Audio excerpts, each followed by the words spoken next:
ela. Kaka pana ulanda. Babisite ya kaka moko. Elengi kano, elengi kitoko. Bomoko ya mboka. Bomoko ya mboka. Babi bomoko ya mboka ndi mutekangi moki. Bana Matadi, bana Bandundu, Équateur. Pobulanta ka bomoko ya mboka. Ela. Bomoko ya mboka. Zibeka MM na bela. Indi na bomoko ya mboka. Landa bomoko ya mboka. Bomoko ya mboka. Elengi kano.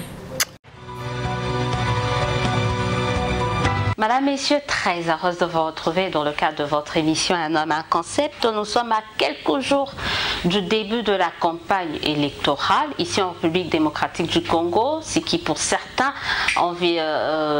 annonce la tenue des élections d'ici le 23 au 23 décembre prochain. Mais il y a d'autres qui continuent à ne pas y croire. D'autres qui pensent que voilà, dans cette situation, au milieu de tout ce qui se passe ici dans le pays, il serait impossible d'organiser les élections d'ici au 23 décembre. Madame, Messieurs, pour parler de cette actualité marquée par le processus électoral sur fond de l'accord de Genève signé récemment par quelques leaders de l'opposition, j'ai le plaisir de recevoir Albert Moleka. Bonsoir et bienvenue. Bonsoir madame. Alors, vous étiez jusqu'il y a peu, pas jusqu'il y a peu, jusqu'il y a une année, dans le parti de UDPS Kibasa, vous ne l'êtes plus. Oui. Et là, vous êtes indépendant, analyste politique, homme politique. J'ai eu du mal à vous présenter quand même parce que je ne savais plus vous situer. Je suis tout d'abord bien sûr administrateur de société, aumônier des prisons depuis 25 ans et bien sûr acteur politique, plutôt versé dans l'animation d'un think tank, avec un groupe d'études, d'analyse et aussi un groupe de pression qui s'appelle Congo Renaissance. Alors de vous, on retiendra, on ne le dira jamais assez, on retiendra que vous étiez le directeur de cabinet quand même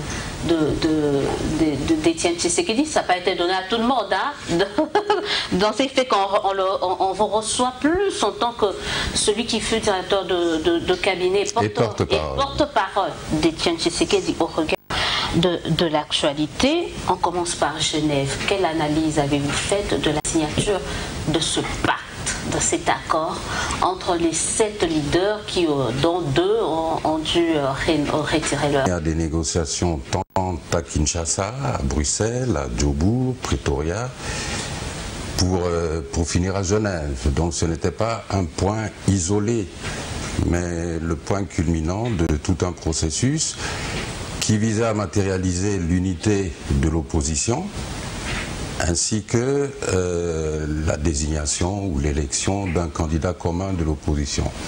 Ce qui n'a jamais pu être accompli en RDC. Je voudrais rappeler qu'en 2011, le même débat avait eu lieu concernant le candidat commun. Étienne Tshisekedi avait été très clair en disant que lui, il peut accepter que des gens se mettent derrière lui, mais qu'il n'a pas combattu toutes ces années pour laisser sa place à quelqu'un d'autre. Je dis ça parce que ce sont des expressions qui reviennent toujours dans les arguments de la base de l'UDPS. On parlera de cette fameuse base-là. Bon, maintenant, en ce qui concerne la rencontre de Genève proprement dit, je remarque que plusieurs documents ont été signés. Il y a le document constituant le nouvel organe, la MOUCA. Il y a les actes d'engagement que tous les 7 leaders, par après, les 2 ont déclaré retirer leur signature parce que leur base, n'était pas, non seulement n'était pas pour, mais était foncièrement opposée à ce qu'ils avaient fait là-bas à Genève. C'est ce que nous avons observé. Maintenant, en termes de commentaires, la première question qu'on doit se poser, puisque toutes ces initiatives prennent corps dans un processus électoral. Un processus électoral, ailleurs, que moi j'ai toujours décrié, parce que j'estime qu'il ne joue pas dans les intérêts, pour les intérêts du peuple congolais. Et donc ça prend place dans un processus électoral où, tout comme en 2011, Certains, et c'est surtout l'Occident, surtout des acteurs occidentaux, qui disent à l'opposition, voilà, il vaut mieux que l'élection présidentielle, principalement, soit polarisée. Donc il y ait un candidat de l'opposition affrontant le candidat du pouvoir. De sorte que la tricherie sera rendue un peu plus difficile. Alors, au vu de ce qui s'est passé à Genève, à qui profite le crime, entre guillemets? À qui profite, selon vous, ce crime? S'il y a effectivement eu crime, selon vous, vous avez pris le temps de lire ces différents documents, vous pensez comme certains qu'il y a à Genève, les uns et les autres sont allés comploter et que certains, au final, ont été envoûtés? Bon, écoutez, je penserais alors beaucoup plus pour l'envoûtement que la théorie de l'envoûtement que la théorie du complot, puisqu'il y a eu des heures et des heures de discussion, de négociation entre les différents acteurs. Il y a eu signature de plusieurs documents, dont des actes d'engagement, et lorsque vous lisez les textes de ces actes d'engagement, ce sont des termes très forts où chacun déclare en âme et conscience que si je trahis ou si je renie ces accords, je m'expose à l'opprobre national et en plus de ça, je me retire de la vie politique. C'est la fin de ma carrière politique. Je crois que c'est très fort, mais c'est aussi indicatif du fait que les facilitateurs, donc la fondation Kofi Annan ainsi que l'International Transformation Institute d'Afrique du Sud, d'une certaine manière, ont pris aussi certaines précautions. Peut-être qu'ils connaissaient les acteurs quand même l'animal politique congolais et ils ont pris leurs précautions à travers ces actes d'engagement. Alors on va partir. L'argument de la base est-elle fondée? Vous avez été à l'UDPS, la base occupe certes une place très importante au sein de ces partis, mais brandir l'argument de la base pour retirer la signature, est-ce que ça tient debout quand même? Je dirais oui, ça tient debout dans ce sens que, vous savez, à l'UDPS, il y a certaines constantes en termes de pensée et en termes d'attitude. À l'UDPS, nous avons toujours déclaré que nous sommes le plus grand parti. Mais qui n'a jamais exercé, hein? Bonsoir. Qui n'a pas encore exercé. Que nous avons versé notre sang pour cette lutte en faveur de la démocratie et de l'état de droit. Et que nous ne pouvons pas nous mettre derrière les gens. Ça, ce ne sont pas des slogans, mais c'est dans la nature de l'UDPSien.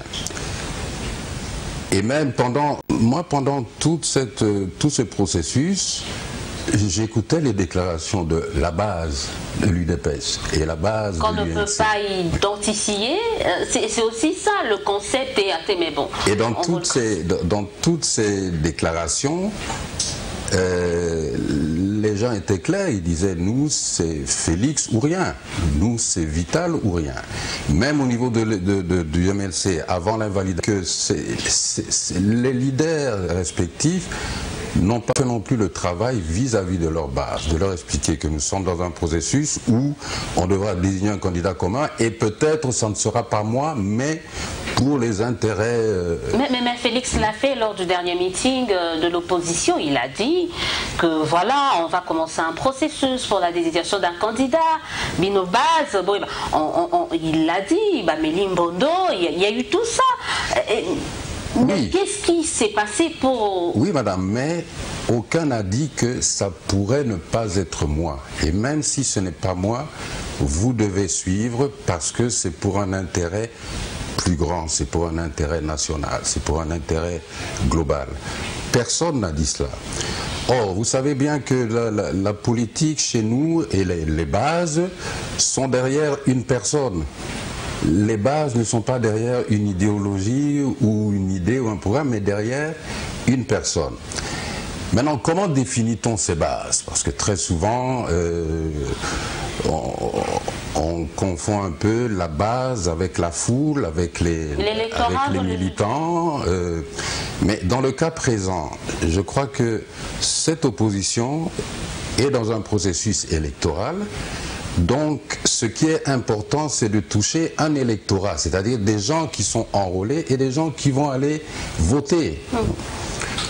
Or, la base, aucun des leaders ne pourrait vous dire, voilà, ma base est de autant de personnes. Aucun leader ne peut identifier les membres composants de cette base, et encore plus grave, aucun leader ne peut vous dire, voilà, dans ma base, il y a autant qui sont enrôlés. Et pourtant, on dit de ces leaders-là, ils ont des bases fortes, et ce sont des poids lourds au regard justement de leur base. Oui, madame.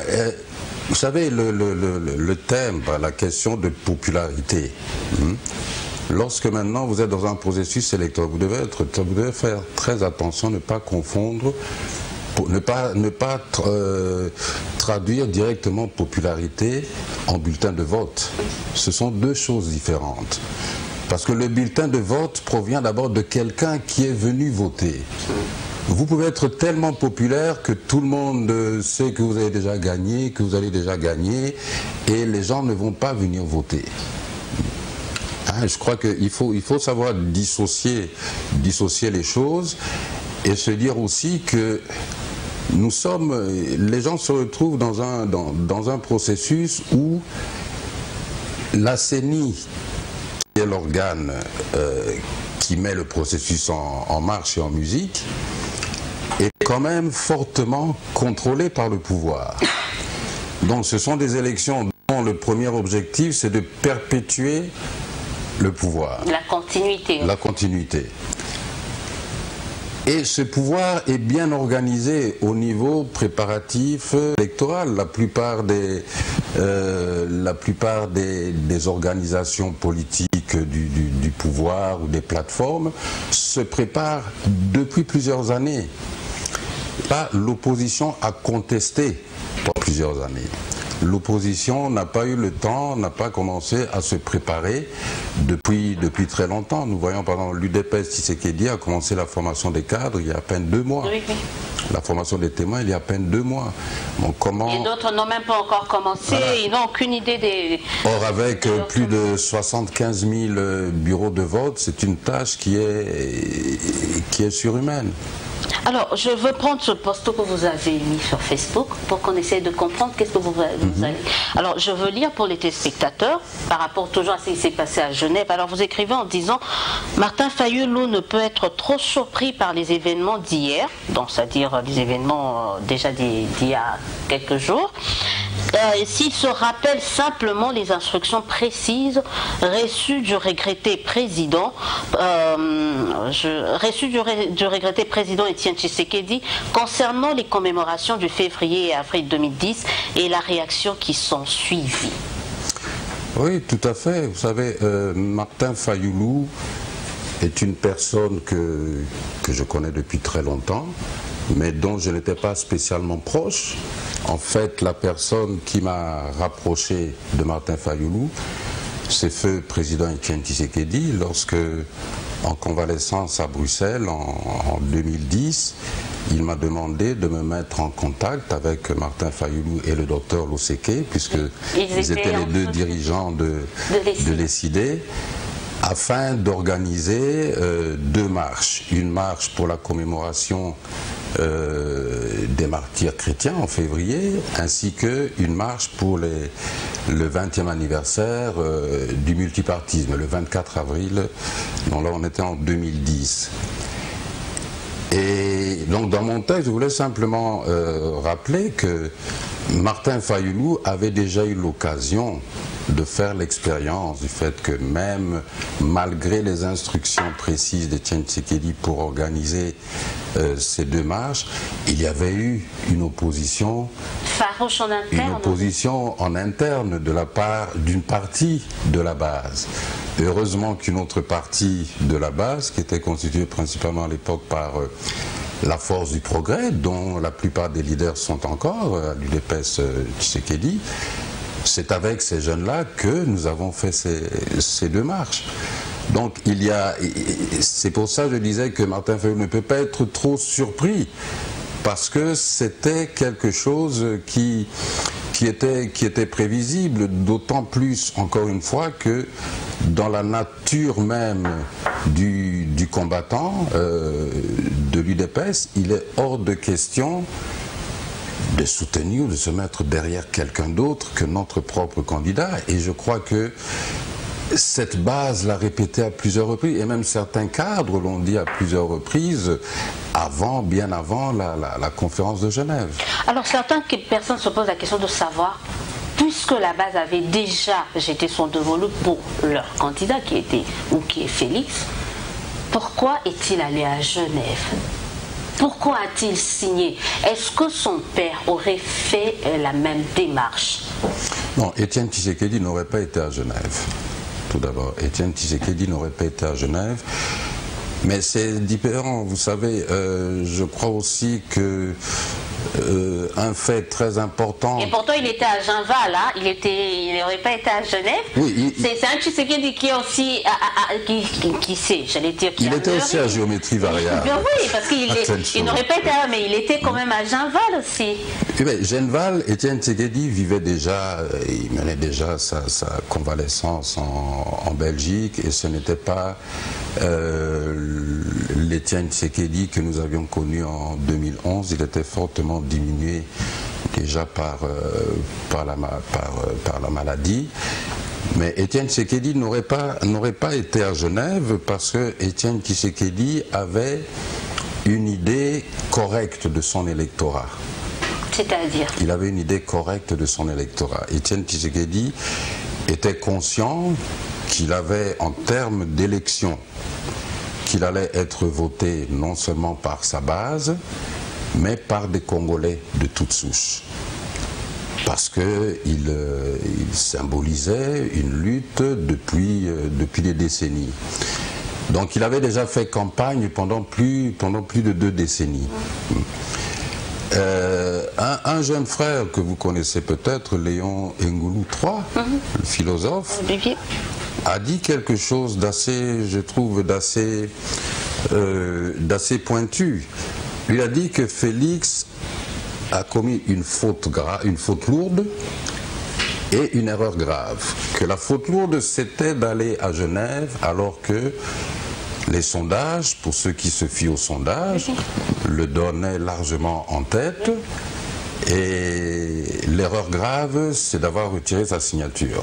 C'est preuve de l'immaturité, Étienne Tshisekedi, parce qu'on parle du fils, parlons un peu du père qui dit être dans la continuité, le fils qui dit être dans la continuité du père. Vous pensez que Étienne Tshisekedi aurait pu retirer sa signature, apposer dans un document, dans un tel document, connaissant un peu le père? Étienne Tshisekedi a fait pire, il a raturé un texte de prestation de serment, ce qui est même pire. Mais encore une fois, vous savez, je crois que une leçon que j'ai retirée de mon illustre père, c'est que lorsque vous voulez faire l'honneur et rendre hommage à une personne, vous limitez dans ce qu'il a fait de bien, en évitant de répéter ses erreurs. Parce que c'est vrai que Étienne Tshisekedi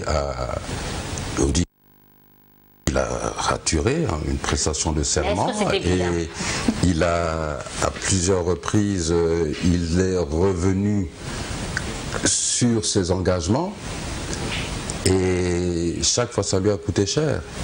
Et ça nous a coûté cher en 2011. Vous savez, en 2011, toutes ces histoires-là, finalement, je peux vous dire que nous avons payé cash.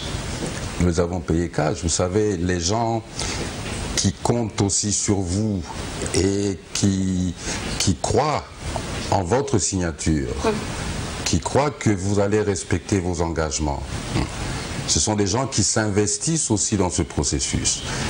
Et lorsque, d'une manière des fois assez cavalière et inexplicable pour eux, vous retirez votre signature ou vous revenez sur votre parole, vous ne respectez pas la parole donnée ou l'engagement, mais écoutez, eux ne peuvent pas non plus paraître ridicules.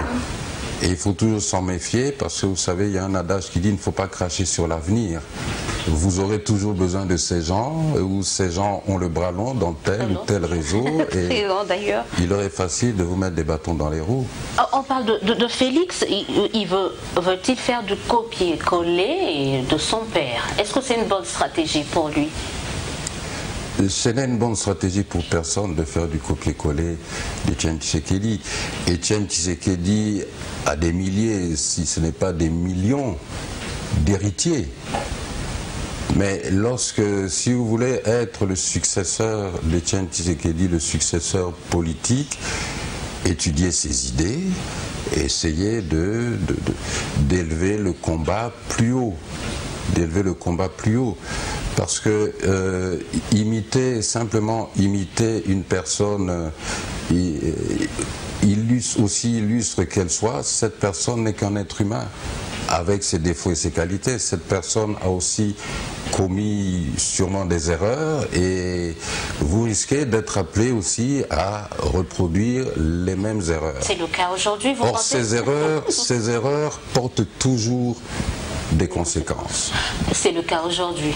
Est-ce qu'on peut dire, avec cette signature pour les retraits de signature de Félix, il est en train de commettre les mêmes erreurs qu'a commis son père?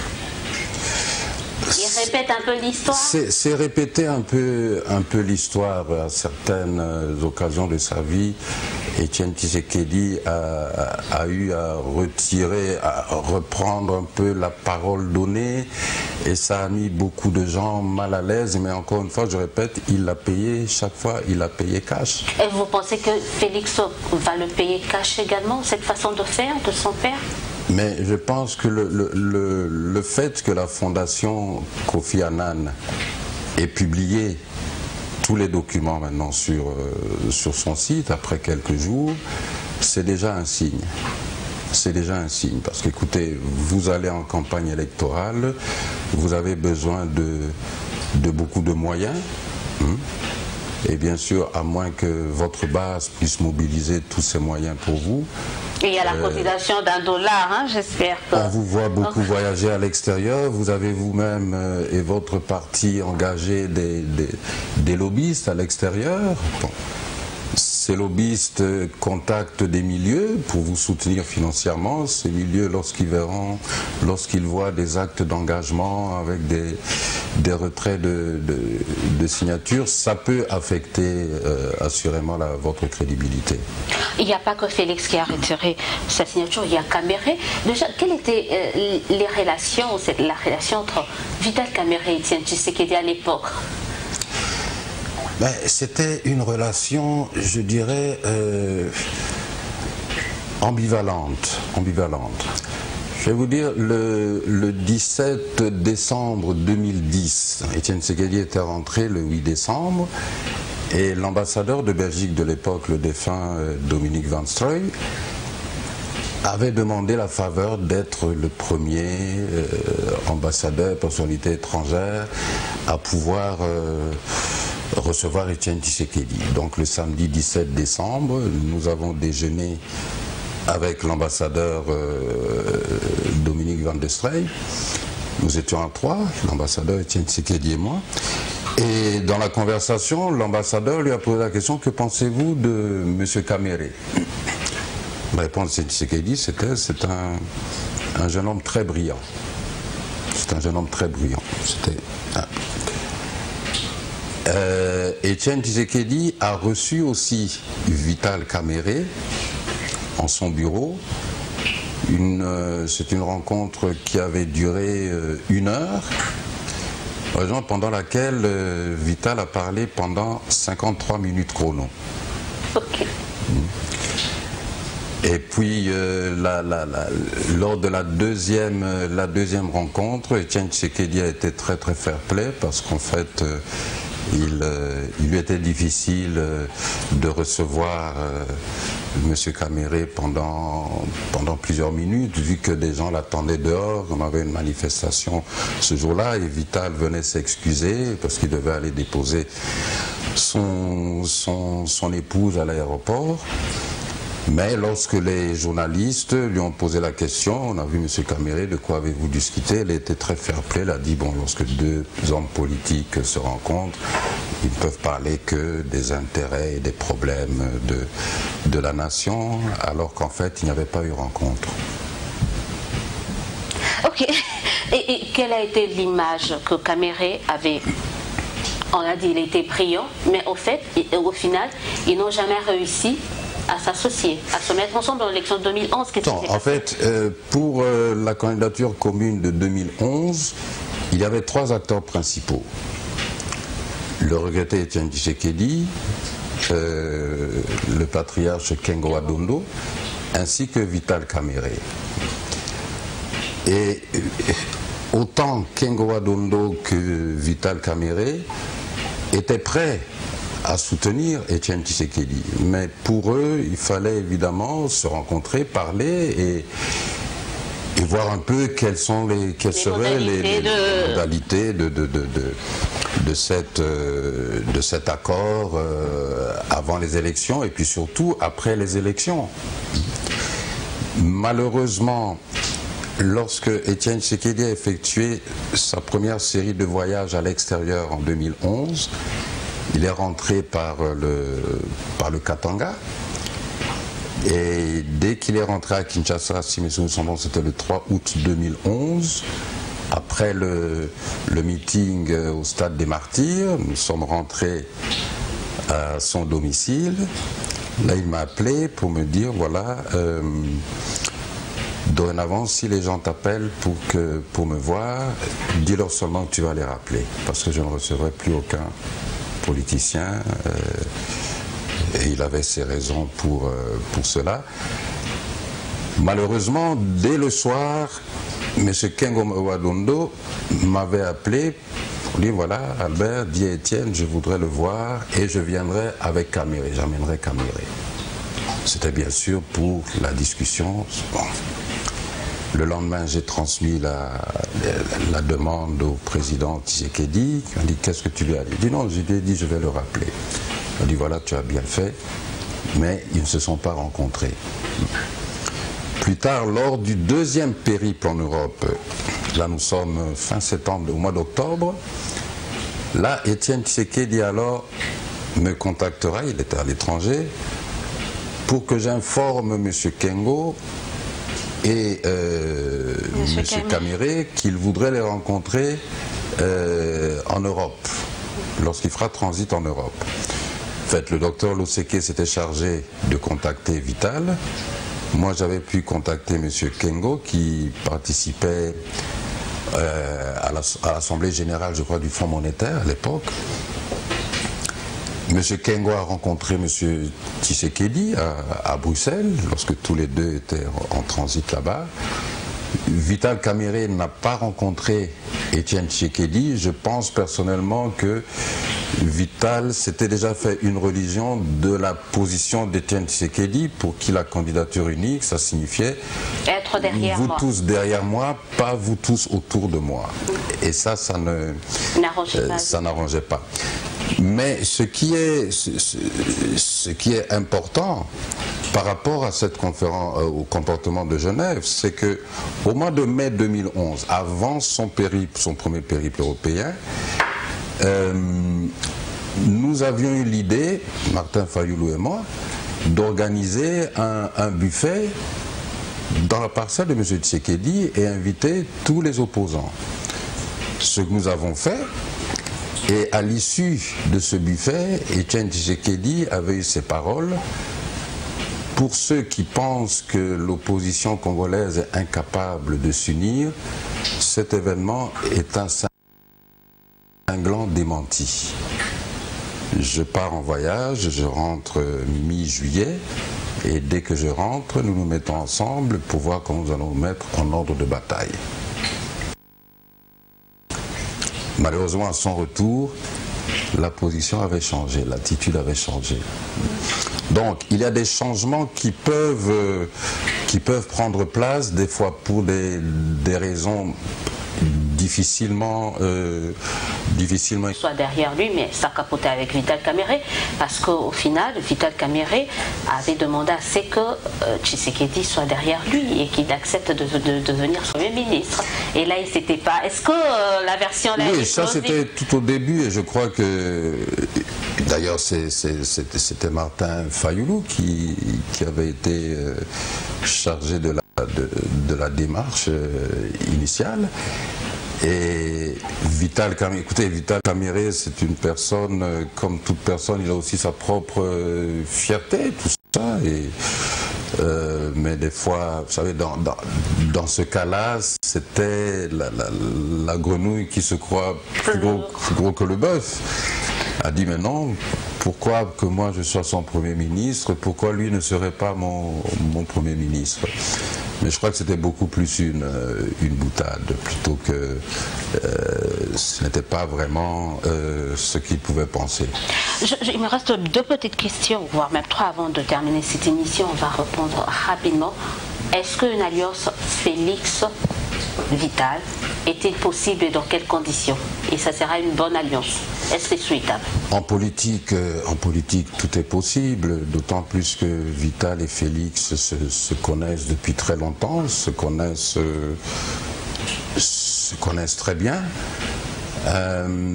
Mais je crois que le plus important, c'est de regarder le processus auquel ils sont engagés dans sa globalité.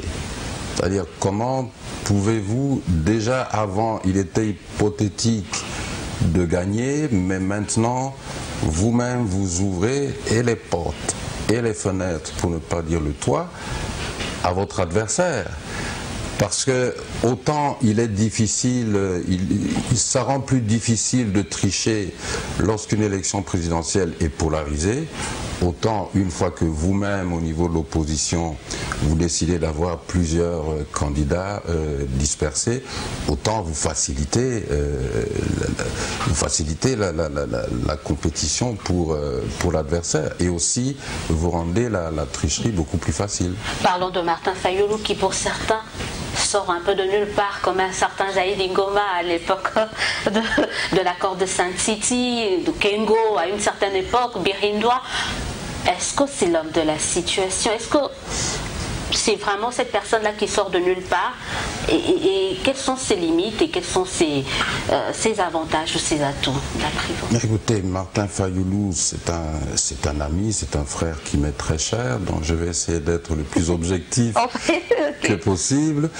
Je rappellerai simplement que Martin Fayoulou s'est lancé dans le combat pour l'état de droit à l'époque de la conférence nationale, donc nous retournons en 90-91, où il animait le FDD, le Forum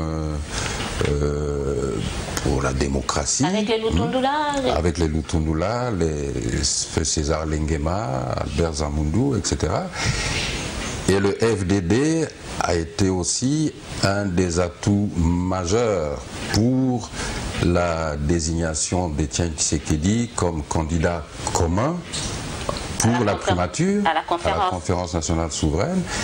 Donc c'est un tshisekidiste de longue date. Un combattant, un véritable combattant de la liberté, oui.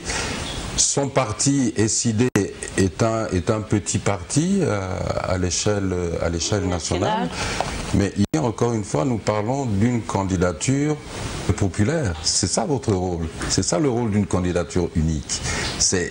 On choisit quelqu'un et nous mettons toutes nos forces derrière cette personne. Et en termes de compétences, je crois que là, il n'y a rien à dire. Martin Fayoulou est une personne compétente. Il a le cursus, cursus approprié, tant au niveau académique qu'au niveau managérial. Et il faut aussi comprendre, dans le cadre de l'accord de Genève, il y avait d'autres soubassements à cet accord qui jouaient peut-être aussi en faveur de Martin Fayoulou, puisque c'est un accord pour un candidat commun, et ce candidat-là est porteur des intérêts de tous. Donc c'est mieux aussi d'avoir un candidat qui pourra continuer à écouter tout le monde et à faire Vous pensez qu'il en a les capacités? Voilà. Parce que là, est-ce qu'il pourra écouter maintenant tout le monde? Est-ce qu'il pourra ramener tout le monde à la raison ou à la maison? Bon. Ramener tout le monde à la raison, je l'espère pour eux, parce que moi je continue à penser que le retrait de ces signatures est une erreur en termes de la lutte ou du combat de l'opposition au niveau électoral. C'est indéniablement une erreur. Donc si vraiment on veut aider l'opposition à faire bonne figure dans ces élections très hypothétiques, il vaut mieux réellement se réunir. C'était d'ailleurs l'essence du discours lors du dernier meeting. Et même d'ailleurs, après, encore une chose assez importante, après la signature de tous ces documents, si vous écoutez la déclaration de Félix Tshisekedi, c'était quoi? C'était le changement, la lutte pour le changement, c'est Fayoulou. Nous combattons contre la Kabylie, et il allait expliquer à sa base que nous combattons la Kabylie et le bon choix pour le changement, c'est Fayoulou.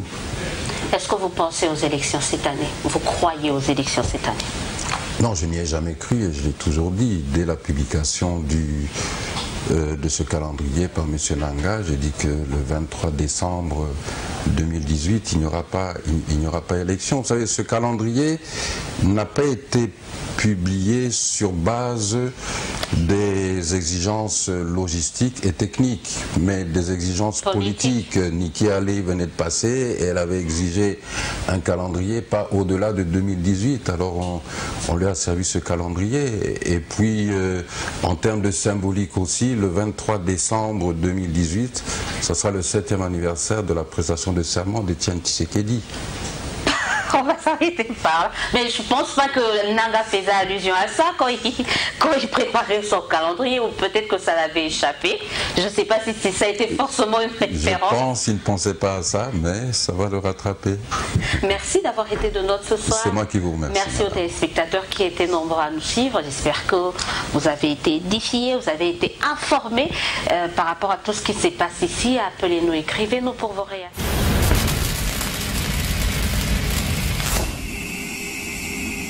Ela kaka pana ulanta babisite ya kaka moko elengi ya kano elengi kitoko bomoko ya mboka bomoko ya mboka babi bomoko ya mboka ndi mutu ekangi moki bana matadi bana bandundu Équateur po bulantaka bomoko ya mboka ela bomoko ya mboka zibeka na bela eyindi na bomoko ya mboka lanta bomoko ya mboka bomoko ya mboka elengi kano